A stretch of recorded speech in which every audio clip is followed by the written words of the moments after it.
மின்சாரம் கொடுத்துருக்காங்க. எப்படி வந்துச்சு? ஒரு மின்சார போல அமைச்சு ஒரு டிரான்ஸ்ஃபார்மர் கொண்டாந்து வச்சு 4 மாசமா இருக்கு. அது மக்கள் பயன்பாடு கொடுக்கணும்னா நாங்கள் போராட்டம் பண்ணியுமே வாங்கினோம்னா நீங்கள் எதுக்கு இருக்கு? அரசாங்கம் எதுக்கு இருக்கு?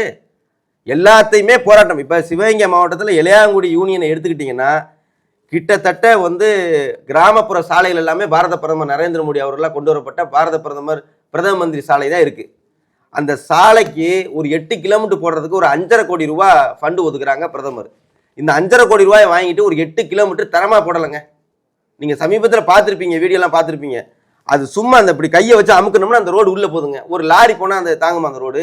ஒரு பாலம் கட்டியிருக்காங்க, இடிச்சிட்டு கையில் பிசக்கணும்னா அப்படியே உதுருது, மண்ணு மாதிரி இருக்கு. அப்போ கொடுக்குற திட்டம் பாரத பிரதமர் நரேந்திர மோடி அவர்கள் கொடுக்குறாங்க. அந்த ரோடு போடும்போதே அவங்க தடுத்திருக்காங்க. இப்போ அந்த ஒரு பாலம் கட்டிட்டு இருக்காங்க, அந்த இடத்துல பஸ் திரும்ப முடியல, பஸ் போய் இடிச்சிருச்சு, புது பஸ் போக முடியல.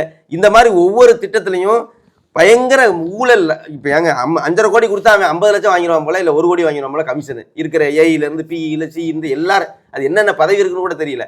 அவ்வளோ பேருக்கு கமிஷன் போகுது. கமிஷனை கொடுத்துட்டா எப்படி ரோடு தரமாக வரும்? சரி, ஒரு அளவுக்காவது போட வேணாமா? சும்மா அப்படியே லேசாக தட்டினோம்னா வந்துடும். அந்த ரோடும் அந்த தரையும் ஒட்டவே இல்லை.